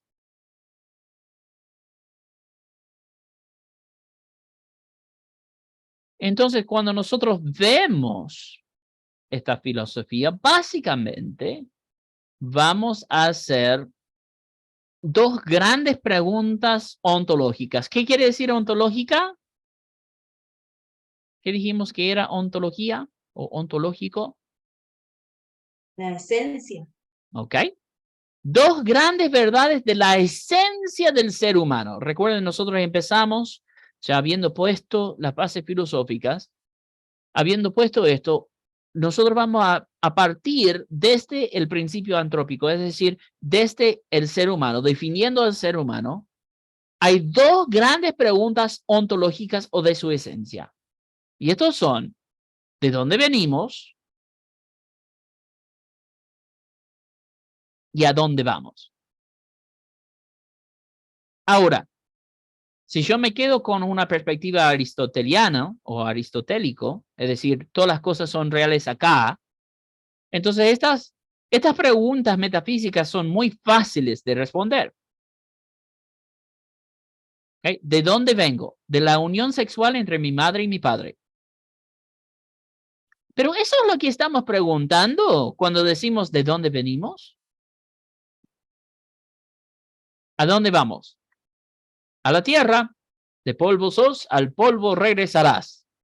¿Okay? Eso es lo que estoy preguntando cuando digo ¿hacia dónde voy? ¿Okay?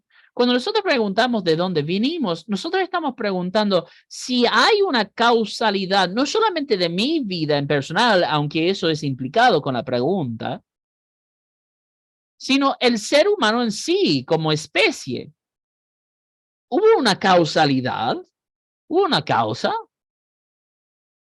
Como Aristóteles diría, un primer motor inmóvil. Todo en esta vida es movimiento, pero hubo una cosa que no movía, que causó todo el movimiento. Es decir, como diría en El Rey León. ¿Han visto la película del Rey León? Es el ciclo sin fin y nos mueve a todo. Bueno, tómalo, Natalia. No, ok. ¿Han visto la película? Tengo una hija de 5 y otra de casi 3. Así que perdonen Santiago ya está desaprobando mi pedagogía en cuanto a filosofía. Pero el ciclo de la vida, el ciclo sin fin, puede ser sin fin, según Aristóteles, pero no puede ser sin principio. Alguien tenía que comenzar ese ciclo sin fin. Y no fue Rafiki. ¿Okay? No fue Mufasa. Hubo un anterior a eso. ¿Okay? Pero ese anterior no está involucrado en la vida. Porque si fuera involucrado en la vida, sería parte de ese ciclo sin fin también. Entonces, para Aristóteles, ese primer motor inmóvil es la causa primordial de toda la existencia de la vida. Eso vamos a ver más cuando hablamos de la teoría de Big Bang, no de Sheldon y Leonard y la televisión, sino del Big Bang, la teoría científica del principio del universo. ¿Okay? Vamos a hablar de causa. ¿Okay? O si fuera casualidad. si no hay un propósito? ¿De dónde venimos? ¿A dónde vamos?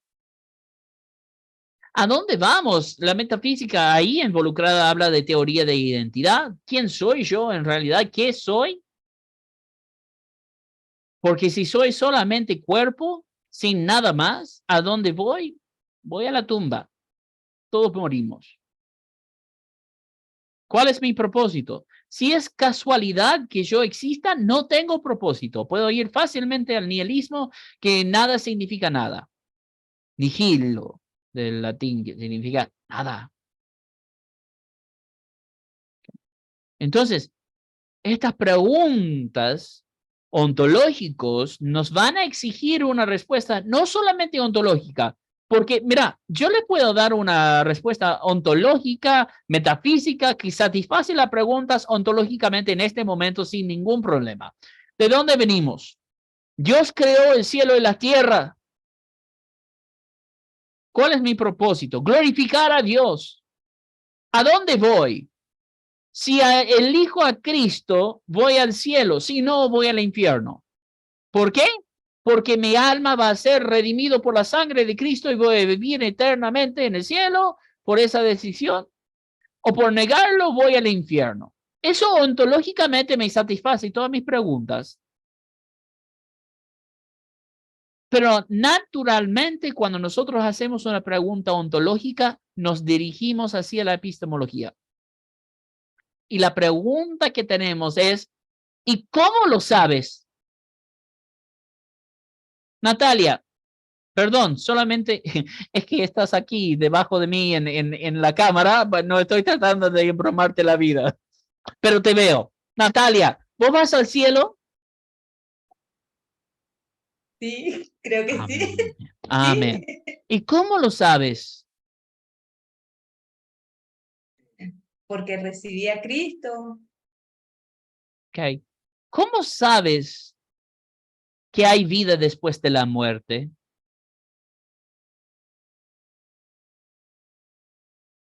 Porque lo he aprendido cuando llegué al camino del Señor. Okay, ¿por un libro? ¿Un libro A te través de dijo la eso? palabra. A través de la palabra. De las enseñanzas. Ok. ¿Y has visto el cielo? No veo solamente el cielo aquí, pero no sé lo que hay más allá de este cielo que vemos. Entonces, sabemos que vamos al cielo, sabemos que vamos a vivir después de la muerte.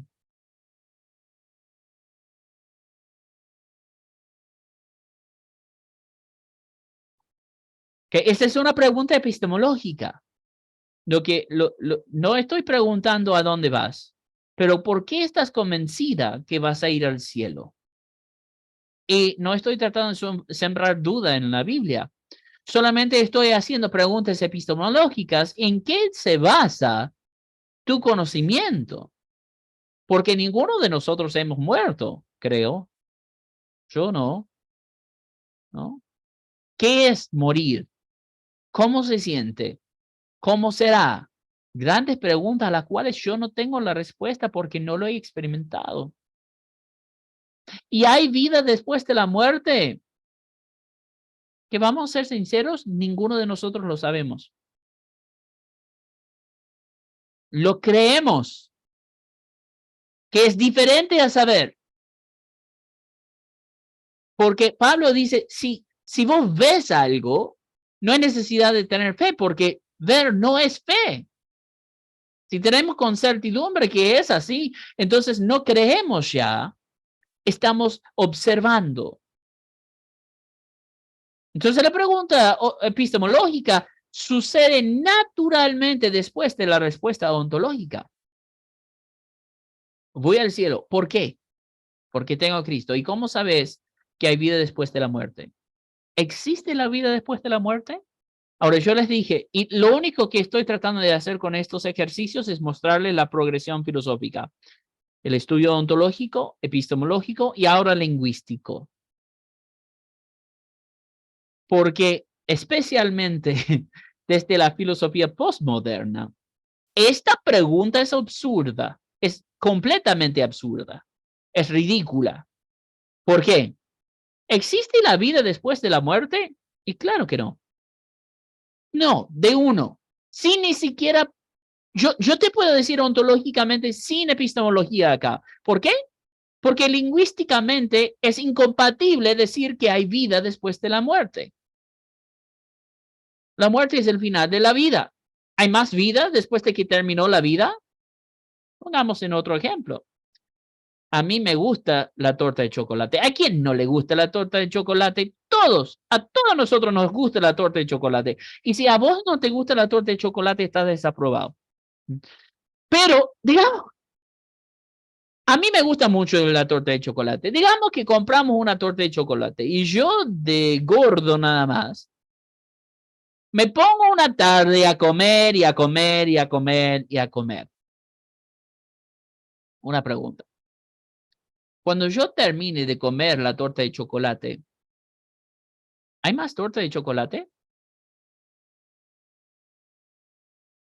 ¿Qué le digo a mi hija de 5 años? Papi, mamá dijo que compraste una torta de chocolate. ¿Me das? ¿Y qué le digo? Tu papi es un gordo. Lo siento. No hay más. No hay más. Claro que no hay más vida después de la muerte, tal como no hay más torta de chocolate después de que la terminé. La vida terminó. No hay más vida.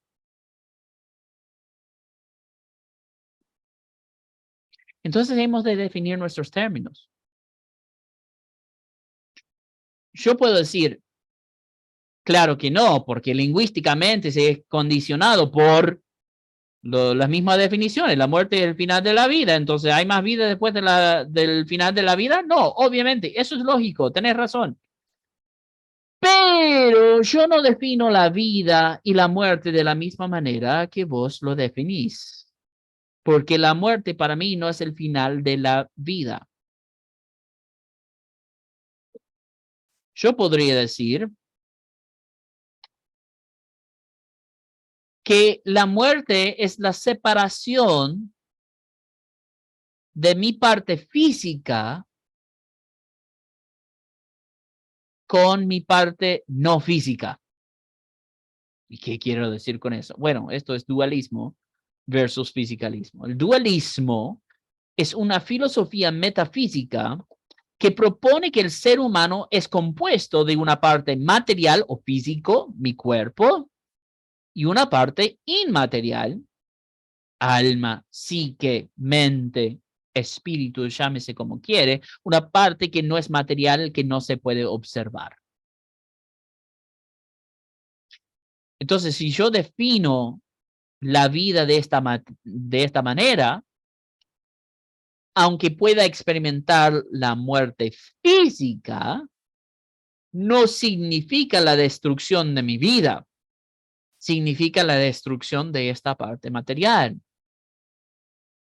¿Se puede destruir partes inmateriales? ¿Se acuerdan los números que hablamos el miércoles? Un número, una cosa inmaterial. ¿Se puede destruir el número 2? No, no se puede. Entonces, por más que yo haya tenido una muerte física, si yo tengo una parte inmaterial, ¿cómo se lo destruye? Que no conocemos maneras físicas de hacerlo. Es más, si hablamos escatología y hablamos acerca del infierno, hay dos teorías principales, un castigo eterno o aniquilación. ¿Han escuchado estos términos?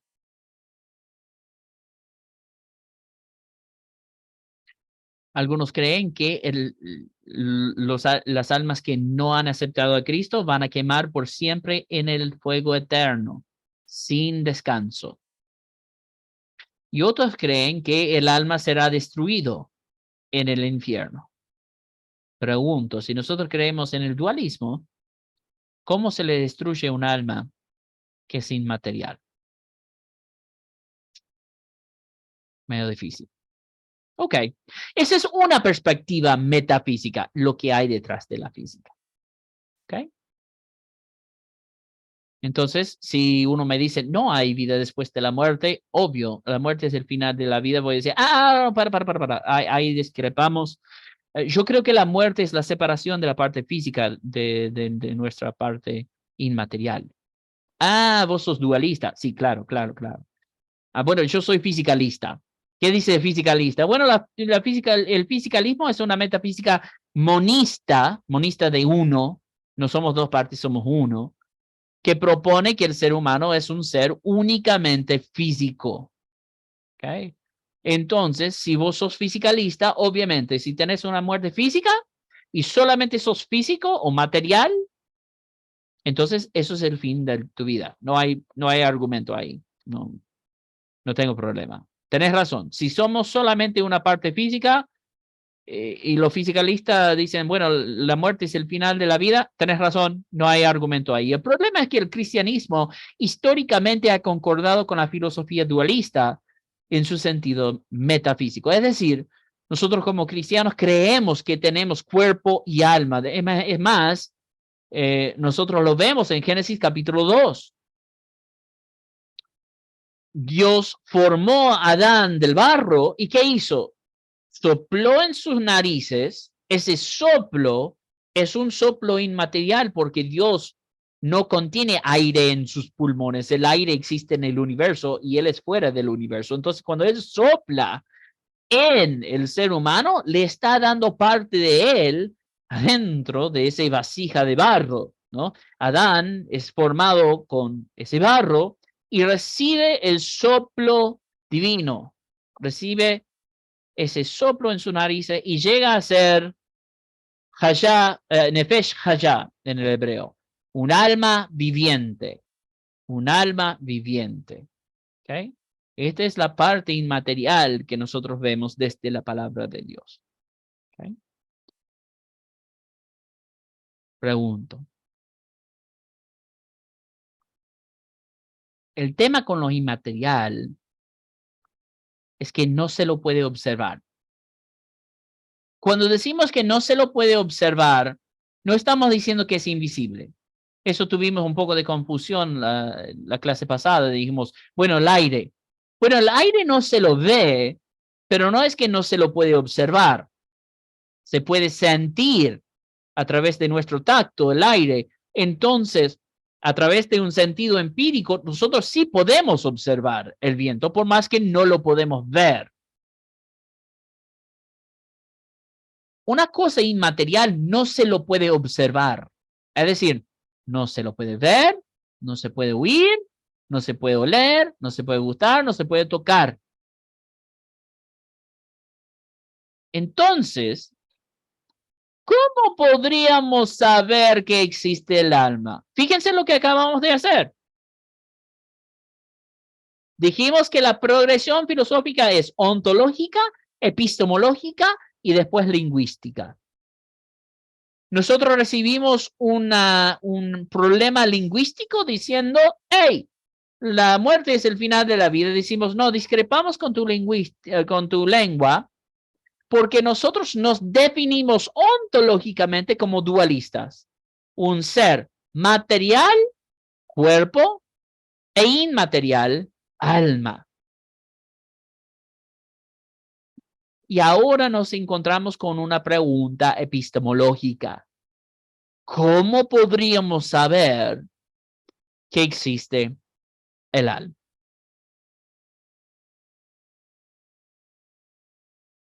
Bueno, es una pregunta que les voy a dejar para el fin de reflexionar. ¿Cómo podríamos saber que existe el alma? Okay. Esta noche no hay tarea. No hay tarea. Así que vayan reflexionando, vayan pensando sobre esta última pregunta. Y el miércoles que viene, nosotros vamos a retomar la clase a las 20 horas, trabajando sobre esta pregunta y viendo algunas diferencias que tenemos entre, cuando nosotros hablamos de dualismo, dijimos dos partes, hay una parte inmaterial y una parte material. Vamos a ver acerca de esas partes, cómo funcionan en conjunto a través de, por ejemplo, pensamientos como esencialismo y existencialismo. Pero no vamos a entrar en ese tema esta noche porque ya son las 21 y no tenemos tiempo. ¿Hay alguna pregunta, comentario, grito de ira antes de terminar en esta noche?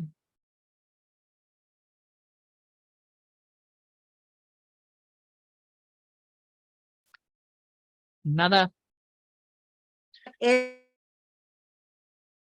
¿Me escucha, pastor? Ahora sí. Yo le quería avisar que los días miércoles yo me voy a conectar unos minutitos más tarde porque salgo a las 20:20 de mi trabajo y ahí recién me puedo conectar. Ok, perfecto, lo tendremos en cuenta. Asegúrese de ver esa primera parte de la grabación porque no quiero que pierda nada. Gracias, gracias. ¿Alguna otra pregunta antes de terminar?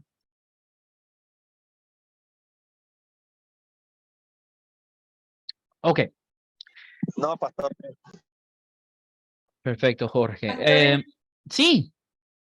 entonces las tareitas que había para hoy no es necesario que se las enviemos. La tarea de lectura, donde tienen para subir, eso tienen que entregar antes de las 24 horas o 0 horas del sábado. Ah. O sea, 23:59 de hoy. Si pueden entregar eso Ah. todavía. Solamente no pasando 23:59. Pero las preguntas no. Las preguntas, digamos, de la diapositiva eran para charlar nada más en clase. Bien, bien, gracias. ¿Okay? Ahora, quiero decir una cosa antes de terminar. Yo entiendo que no estamos acostumbrados ni a hablar de los temas que estamos hablando, ni pensar de esta manera. Y a veces puede ser dificultoso. Yo entiendo. Pero la idea de esta materia es justamente ayudarnos a expandir nuestra cosmovisión y nuestra manera de pensar. Así que yo les animo a que cuando estoy dictando, que puedan interrumpirme. Eso no es una falta de respeto. Está mostrándome que está escuchando. Si hay algo que digo que no se entiende, interrúmpanme, díganme. O hay algún ejemplo que he dado que no se haya entendido, interrúmpanme, díganme. Porque si no, yo tengo cierto material para cubrir y estoy tratando de llegar y a veces puedo ir muy rápido o puedo ir no suficientemente profundo para que se entiende lo que estamos hablando. Entonces, por favor, levante la voz, pongan el grito en el cielo para que nosotros podamos investigar esto juntos, ¿sí?